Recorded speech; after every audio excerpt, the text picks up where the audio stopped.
बाबा साहब के दर्द को पहचानिए। ओ पढ़े लिखे दलित कर्मचारियों, अधिकारियों, राजनेताओं, बाबा साहब के दर्द को पहचानिए।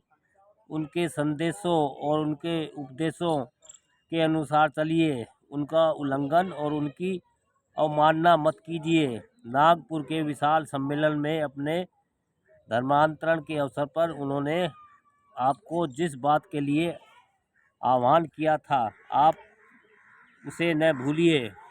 उस उस परम पुनित उस परम पुनित अवसर पर उन्होंने आपसे कहा था कि भाइयों और बहनों, जिसे जिस जिम्मेदारी को आपने अपने कंधों पर लिया है, उसे पूरा करने के लिए आपको बहुत कुछ करना है। आप लोग अब केवल अपने पेट के ही पुजारी बने हैं। अपनी आमदनी का कम से कम 20वां भाग इस पवित्र बौद्ध धर्म के प्रचार प्रसार में खर्च कीजिए। आज बाबा साहब के उपरोक्त कथन पर दलित वर्ग के लोगों ने कोई गौर नहीं किया। अपनी आमदनी का 20% भाग बौद्ध धर्म पर खर्च करने की बात तो अलग रही, उन्होंने बौद्ध धर्म ग्रहण तक नहीं किया। जबकि बाबा साहब का सपना था कि देश का प्रत्येक दलित हिंदू धर्म के दलदल से बाहर निकलकर बौद्ध धर्म में दीक्षित हो जाए। इस संबंध में दृष्टव्य है उनके निम्न उद्गार। मैं आप लोगों के मनों में पर यह बात जोर देकर बिठाना चाहता हूँ कि धर्म मनुष्य के लिए है, ना कि मनुष्य धर्म के लिए। यदि आप संगठित होना चाहते हैं तो अपना धर्म बदलिए। यदि आप सम्मान प्राप्त करना चाहते हैं तो अपना धर्म बदलिए। आप ऐसे समाज का निर्माण करना चाहते हैं जो आपको सहयोग व भाईचारे की गारंटी दे तो आप अपना धर्म बदलिए। यदि आपको समानता चाहिए तो अपना धर्म बदलिए। यदि आप ऐसी दुनिया बनाना चाहते हैं जिसमें आप खुशी से रह सके तो अपना धर्म बदलिए। आप ऐसे धर्म के साथ क्यों जुड़े रहना चाहते हैं जो आपको साधारण इंसान तक न मानता हो? आप ऐसे धर्म में क्यों रहना चाहते हैं जो आपको मंदिरों में जाने से रोकता हो? आप ऐसे धर्म में क्यों रहना चाहते हैं जो आपको सार्वजनिक कुओं से पानी लेने की मनाही करता हो? आप उस धर्म में क्यों रहना चाहते हैं जो आपको अच्छे धंधे और नौकरियों से वंचित रखता हो? आप उस धर्म में क्यों रहना चाहते हो जो आपका कदम कदम पर अपमान करता हो? वह धर्म जो आदमी के साथ गैर इंसानियत से व्यवहार करना सिखाता हो, वह धर्म नहीं बल्कि दुराचार है। वह धर्म जो मानव को मानव स्वीकार नहीं करता, वह धर्म नहीं बल्कि सजा है। वह धर्म जिसमें पशु का स्पर्श तो स्वीकार है लेकिन मनुष्य का स्पर्श प्रदूषित करता हो, धर्म नहीं बल्कि धर्म का मजाक है। वह धर्म जो लोगों को शिक्षा से वंचित रखता है, संपत्ति जमा करने तथा शस्त्र उठाने की मनाही करता है, वह धर्म नहीं बल्कि क्रूरता है। वह धर्म जो अशिक्षित को अशिक्षित व गरीब को गरीब रहने पर विवश करता है, वह धर्म कहलाने के योग्य नहीं है। लेकिन बड़े दुख के साथ यह कहना पड़ रहा है कि दलित वर्ग के लोगों ने ऐसा नहीं किया और वे उसी हिंदू धर्म में ही बने हुए हैं जो आज भी उनकी दुर्गति का कारण बना हुआ है। इस हकीकत को सामान्य दलित वर्ग तो क्या समझ सकता है, परंतु पढ़े लिखे शिक्षित दलित भी नहीं समझ पा रहे हैं। इन्हें चाहिए कि ये बाबा साहब के दर्द को पहचानने की कोशिश करें। बाबा साहब जो चाहते थे वही करना दलितों का एकमात्र कर्तव्य बनता है। देर आए दुरुस्त आए कहावत के अनुसार अभी भी वक्त है। अतः सभी को चाहिए कि बौद्ध धर्म ग्रहण करने के बाबा साहब के प्रति वफादार बने। इस विषय में उन्हें चाहिए कि वे बाबा साहब के निम्न कथन पर प्रयत्न में गंभीरता से विचार करें। सच्चे बौद्ध बनकर आप इस भारत भूमि पर छा जाएं। आप इस पवित्र धर्म को उत्तम रीति से पालन करने की प्रतिज्ञा कीजिए, अन्यथा आपकी निंदा होगी। आज आप प्रतिज्ञा कीजिए कि आप बौद्ध बनकर न केवल अपना बल्कि अपने साथ अपने देश और साथ साथ में सारे संसार का उद्धार करेंगे। स्मरण रखिए, संसार का उद्धार केवल बौद्ध धर्म से ही होगा, दूसरा कोई रास्ता नहीं है। पूर्व में इस बात का उल्लेख किया गया है कि बाबा साहब ने दलित वर्ग के लोगों को, विशेषकर राजनेताओं, सरकारी कर्मचारी एवं अधिकारियों को इस बात का आदेश दिया है कि वे अपनी आय का 20% भाग अपने समाज सुधार के कार्य में खर्च करें, परंतु यहाँ वे ऐसा करते हैं। शायद उनके मुख से नकारात्मक उत्तर ही निकलेगा, जबकि 20% तो क्या इससे भी कई गुना अपनी आय का हिस्सा वे हिंदू धर्म के कर्म कांडों में खर्च कर देते हैं। दीपावली, दशहरा, रक्षाबंधन, होली, रामनवमी आदि कितने ही हिंदुओं के त्यौहार हैं जिनमें वे बढ़ चढ़कर हिस्सा लेते हैं और उनमें पानी की तरह अपनी गाड़ी कमाई का पैसा बहा देते हैं, परंतु बाबा साहब की जयंती या पुण्यतिथि के अवसर पर वह दलित वर्ग के कोई जागरूक व्यक्ति चंदा मांगने के लिए उनके पास जाता है तो वह द्वार बंद कर देते हैं या फिर परिवार वालों से कहलवा देते हैं कि वे घर पर नहीं है, या फिर मिल भी जाए तो चंदा देने की बात तो ठीक उल्टे उन्हें 10 बातें और सुना डालते हैं। यही तो बाबा साहब के प्रति उनके द्वारा किया जाने वाली गद्दारी है। इसलिए बाबा साहब द्वारा इनके लिए यही कहना पड़ा कि मुझे पढ़े लिखे लोगों ने धोखा दिया, अतः उन्हें चाहिए कि वे बाबा साहब के प्रति वफादार बने। हिंदुओं के अनेक सामाजिक संगठनों के लोग जब इनसे चंदा वसूल करने आते हैं तब इनके मुख से उनके विरोध में एक शब्द भी नहीं निकल पाता। वे जितने रुपयों की रसीद फाड़ देते हैं, झक मारकर इन्हें उतने रुपये देना ही पड़ते हैं। यज्ञ के नाम पर, हवन के नाम पर, दुर्गा महोत्सव के नाम पर, भजन कीर्तन के नाम पर, पुराणों की कथाओं के नाम पर और भी न जाने ऐसे कितने व्यर्थ के कार्यों के नाम पर उन्हें मुँह मांगा पैसा देना पड़ता है। इस वजह में इन्हें इतना विचार तो करना चाहिए कि क्या ऐसा करके ये बाबा साहब के प्रति गद्दारी नहीं कर रहे हैं। वास्तव में इन्हें इस बात पर विचार करना चाहिए कि हिंदू संगठनों द्वारा जिन कार्यों के लिए इनसे चंदे के नाम पर पैसा वसूला जाता है, वे कार्य तो इन्हें बर्बाद करने वाले हैं, इनकी दुर्गति करने वाले हैं, इन्हें नीच बनाए रखने वाले हैं। दृष्टया ये है कि इस विषय में बाबा साहब ने निम्न उद्गार है। वह धर्म तो उस सत्य को अनदेखा करके अधिकतर लोगों को अशिक्षित रखकर कुछ ही लोगों को शिक्षा का लाभ देने की इजाज़त देता है, और वह धर्म नहीं है, लोगों को लगातार मानसिक गुलाम रखने का षड्यंत्र है। वह धर्म है जो कुछ लोगों को शस्त्र धारण करने की अनुमति देता हो तथा अधिकतर लोगों को अपनी स्वयं रक्षा के लिए दूसरों पर निर्भर रखना रहता हो।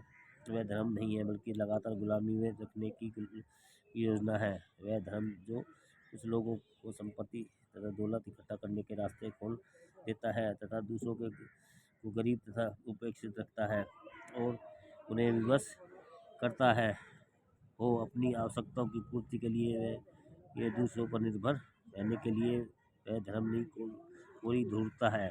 अतः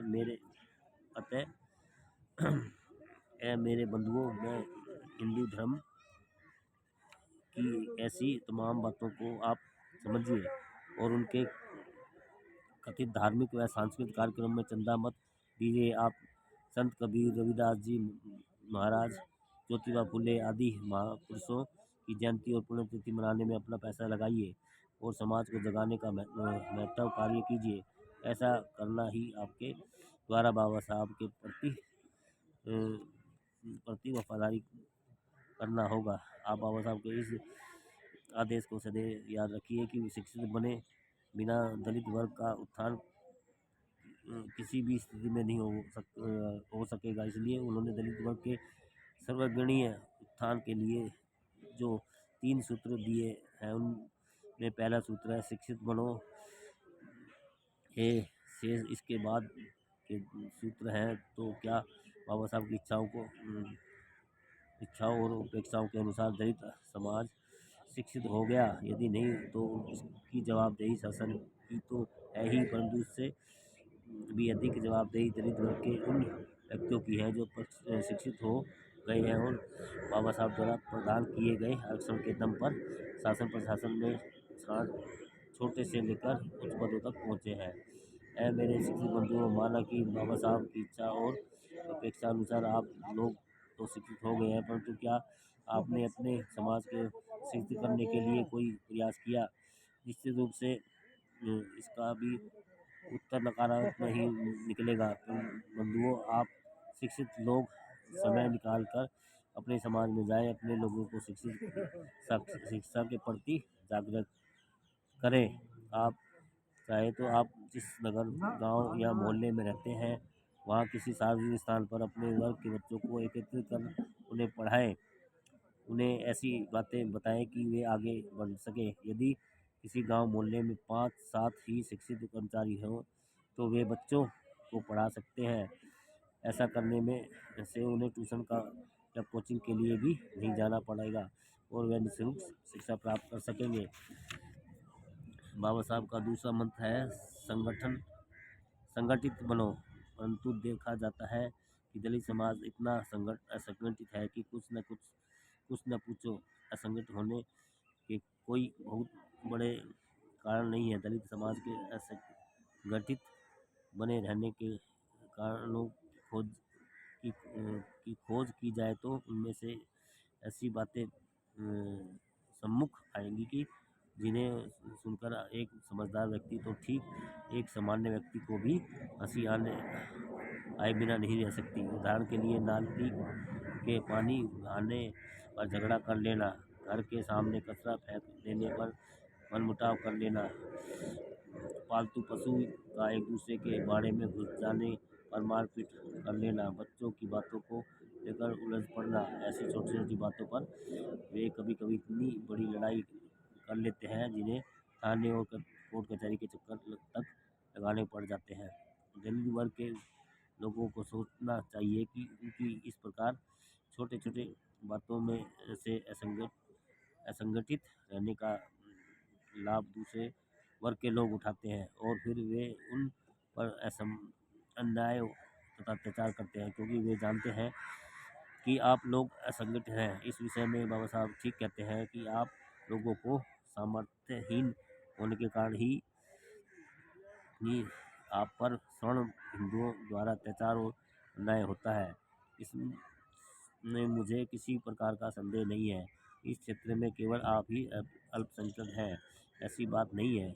आपकी तरह यहाँ मुस्लिम भी अल्पसंख्यक है। जिस तरह महार चमार तथा मांगों के दो चार घर गांव में होते हैं, मानो उसी प्रकार मुसलमान के भी 2-4 मकान गांव में होते हैं, परंतु इन मुसलमानों पर आँख उठाकर देखने की किसी भी सवर्ण हिंदू की मजाल नहीं होती। किंतु आप लोगों पर ऐसे जुल्म ढाए जा रहे हैं, ज्यादतियाँ हो रही है। इसका कारण है मुसलमानों के 2 मकान होने पर भी कोई सवर्ण हिंदू की ओर आँख उठाकर भी नहीं देख सकता।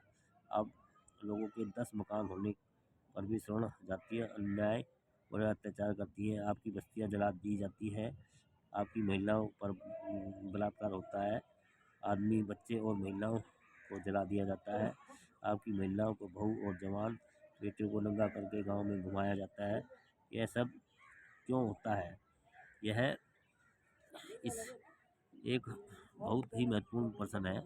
इस बात पर आप लोगों को गंभीरता से सोचना चाहिए और तथ्यों पर चिंतन और खोज करनी चाहिए। मेरी दृष्टि में इस प्रश्न का उत्तर यह है और वह यह है कि उन 2 मुसलमानों के पीछे भारत के मुसलमान समाज की शक्ति और सामर्थ्य है। इस बात की सवर्ण हिंदू समाज को अच्छी तरह जानकारी होने के कारण इन 2 घरों के मुसलमानों की ओर टेढ़ी आंख उठाकर देखने की किसी हिंदू सवर्ण समाज की हिम्मत नहीं है। इन 2 घरों के मुसलमानों की ओर किसी सवर्ण हिंदू ने टेढ़ी उंगली भी उठाई तो पंजाब से लेकर मद्रास तक और गुजरात से लेकर बंगाल तक संपूर्ण मुस्लिम समाज अपनी शक्ति खर्च करके उनका संरक्षण करेगा। यह विश्वास सवर्ण हिंदू समाज को होने के कारण वे दो घर के मुसलमान निर्भय होकर अपनी ज़िंदगी व्यतीत करते हैं। परंतु आप अछूतों के बारे में सवर्ण हिंदू समाज की यह धारणा बन चुकी है और यह सच भी है कि आपको कोई मदद करने वाला नहीं है। आप लोगों के लिए कोई दौड़ दौड़ कर आने वाला नहीं है। आप लोगों को कोई रुपये पैसे की मदद करने वाला नहीं है और न ही आपको सरकारी अधिकारियों की मदद मिलने वाली है। पुलिस, कोर्ट और कचहरियाँ यह सब सवर्ण हिंदुओं की होने के कारण सवर्ण हिंदू और अछूतों के संघर्ष में वे जाति की ओर देखते हैं, अपने कर्तव्यों की ओर उनका कोई ध्यान नहीं होता।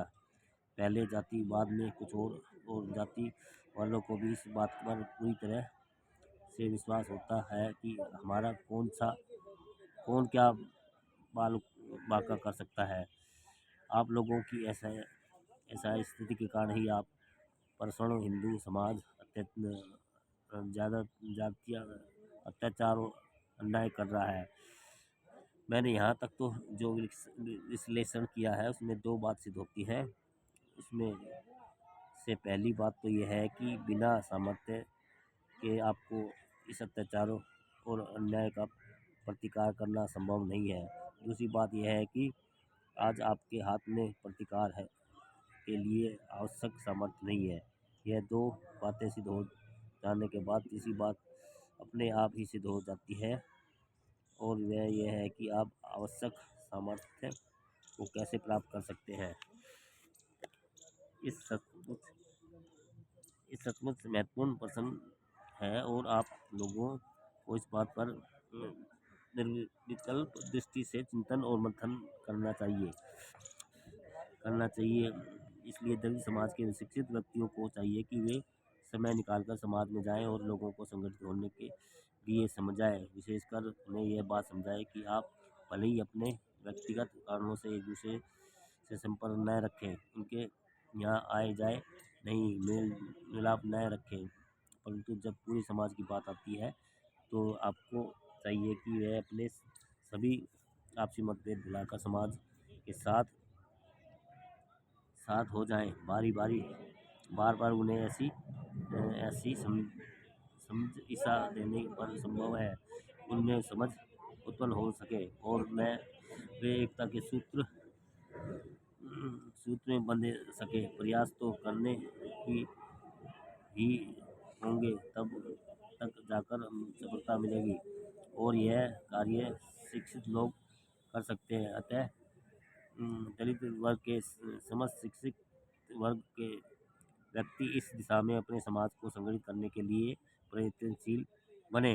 समाज की उन्नति के लिए बाबा साहब द्वारा दिया गया तीसरा सूत्र है संघर्ष करो। संघर्ष करने का अर्थ यही नहीं है कि सवर्णों से या अपने से विरोध करने वालों से लड़ाई झगड़ा करना। संघर्ष का सीधा अर्थ है अपनी प्रगति करना, अपनी उन्नति के लिए प्रयास करना, अपनी उन्नति में जो बाधाएं आए या जो तत्व बाधक बने उन्हें समाप्त करने के कार्य करना ही संघर्ष करना है। इस संबंध में बाबा साहब ने बहुत ही स्पष्ट शब्दों में कहा है कि ours is the battle not for wealth और for power, it is a battle for freedom, it is a battle for the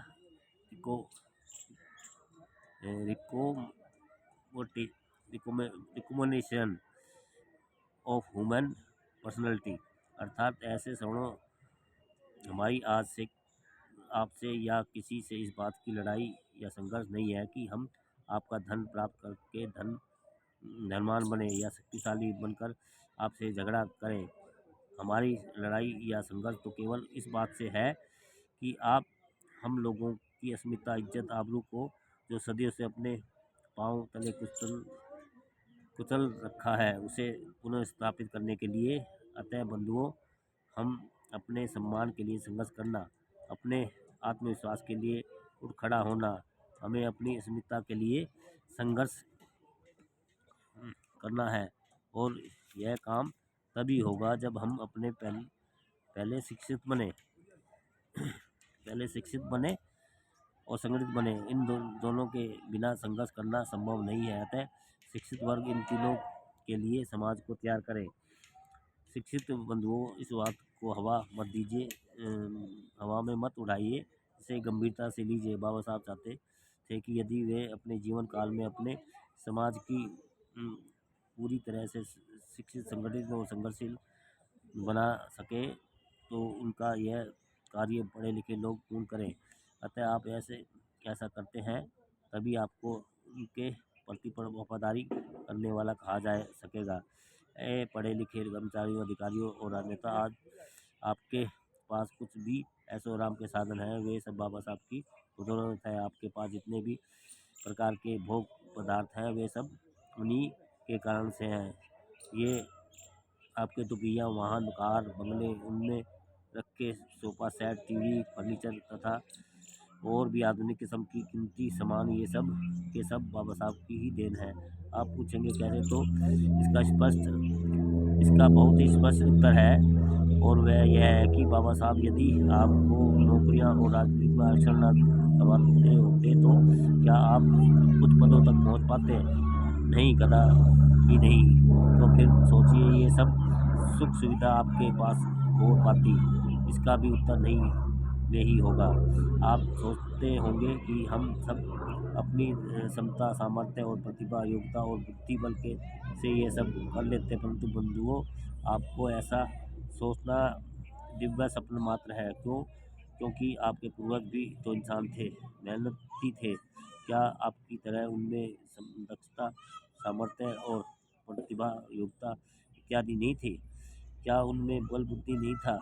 क्या वे परिश्रम में वह आपसे किसी प्रकार से कम थे? यदि नहीं तो फिर वे भी आपकी तरह ऐसी भोग ऐश्वर्य की सामग्री क्यों नहीं जुटा सके? क्यों वे गांव बस्ती के बाहर छपरों में जानवरों की तरह रहने के लिए मजबूर रहते थे? क्यों वे फटे पुराने चिथड़े पहनते थे? क्यों वे लोग जूठन खाकर अपना पेट भरते थे?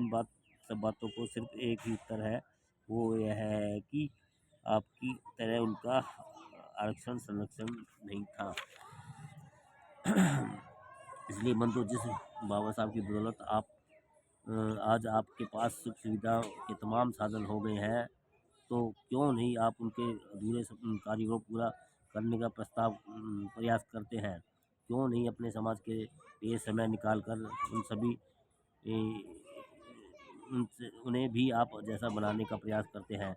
आपको यह सब करना चाहिए, किसी के कहने से नहीं बल्कि स्वयं प्रेरणा से करना चाहिए। तब कहीं जाकर आपको बाबा साहब का वफादार माना जाएगा। बंधुओं, ज़रा याद करो, बाबा साहब ने आपके लिए ये क्या क्या नहीं किया। उन्होंने अपना पूरा जीवन ही आपकी भलाई के लिए, आपकी रक्षा के लिए आपके जीवन को संवारने के लिए बलिदान कर दिया। हिंदुओं के और उनकी स्वर्ण व्यवस्था के पक्के हिमायती गांधी से उन्होंने टक्कर दी। भारत में ही नहीं, 7 समुद्र पार जाकर गोलमेज परिषद में पहुंचकर आपको हक अधिकार दिलवाए। दिन रात एक करके संविधान लिखा, उसमें आपके लिए जितना उनसे संभव हो सका आरक्षण और संरक्षण का प्रावधान किया। पूरे देश में घूम कर सर्वेक्षण किया, लोगों को विरोध सहन किया, लाठियां खाई, हजारों या कहना चाहिए कि बेशुमार मुसीबतें झेली। बंधु, आपके ही समाज के एक चपरासी और कलंक का पद भी नहीं त्यागा जा सकता, परंतु बाबा साहब ने आपके लिए न केवल हाई कोर्ट के मजिस्ट्रेट के पद को त्याग दिया, बल्कि देश के अति सम्माननीय कानून मंत्री के पद को भी लात मार दी। इतनी कुर्बानी बाबा साहब की और एक आप हैं कि उनके दर्द को नहीं पहचान पा रहे हैं। बंधुओं, आज याद रखें, उन्होंने केवल आपकी फिक्र की। ये शरीर पूरी तरह से जर्जर हो गए थे, फिर भी इधर उधर भागे करते थे और केवल आपके लिए आपके ये उनके दिल में उन्हें इतना दर्द था कि एक बार तो उन्होंने यहाँ तक कह दिया था कि if I feel a to do away with एबो एबुनु एबुनलम्ब thraldom and inhuman injustice under the which the class into the will which I was born. He has been groaning. I will put an an end to my life with a bullet. अर्थात जिस वर्ग से मैं पैदा हुआ हूँ उस वर्ग के लोगों को जो घृणित छुआछात और अमानवीय अन्याय और अत्याचारों से बड़ी ही बुरी तरह से तड़प रहे हो को मुक्त नहीं दिला पाया तो मैं स्वयं अपने हाथों से गोली मारकर अपने जीवन का अंत कर डालूंगा। ऐसी बात एक अन्य अवसर पर उन्होंने कही थी कि यदि मैं अपने लोगों को समानता का अधिकार नहीं दिला पाया, उनके ऊपर होने वाले दमन, शोषण, उत्पीड़न, अन्याय और अत्याचार से उन्हें छुटकारा नहीं दिला पाया, तो मैं बिजली के नंगे तार को पकड़ कर झूल जाऊंगा और अपने जीवन को अंत कर दूंगा। और ये है मेरे बंधुओं, उन्होंने जो कहा था वह करके दिखलाया या आपको ये सब मौलिक अधिकार दिए जो देश के प्रधानमंत्री और राष्ट्रपति अर्थात सबसे बड़े व्यक्ति के पास होते हैं। बाबा साहब ने इतने ढेर सारे एहसानों के तले आप दबे हैं और आपको कोई होश ही नहीं है। बंधुओं, आप जल्दी होश में आ जाइए, वरना आपको आपकी ही औलादें कोसेंगी, आपकी आने वाली पीढ़ी आपको धिक्कारेंगी। आज आप बाबा साहब के लिए जो कुछ भी कर सकते हैं क्योंकि वे आज जीवित नहीं हैं, परंतु आप अपनी आने वाली पीढ़ियों के लिए तो कुछ कीजिए। शायद आपको पता ही नहीं है कि वैश्वीकरण, निजीकरण तथा उदारीकरण की नीतियों के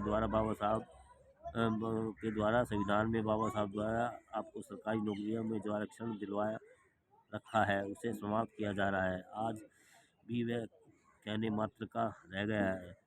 क्रीमी लेयर के बहाने आप शिक्षित लोगों का आरक्षण तो वैसे ही भी समाप्त कर दिया गया है और जो शेष बचा है उसके लिए जानते नहीं हो कि आपकी उन्नति के बाधक तत्व किस तरह का आंदोलन कर रहे हैं। गोस्वामी नामक युवक ने तो आपके आरक्षण की समाप्ति के लिए दिल्ली में सरेआम अपने आप को आग के हवाले कर डाला था। वर्तमान में स्वर्णवाद के इस पोषक तत्व आपके आरक्षण को समाप्त करने के लिए किस कदर बयानबाजी कर रहे हैं। क्या आपको भी इसे भी बताने की आवश्यकता है। और एक आप हैं, आपको कुछ होश नहीं। दोस्तों, बाबा साहब का दर्द उन्होंने बयान किया है और बाबा साहब के दर्द को पहचानिए दोस्तों।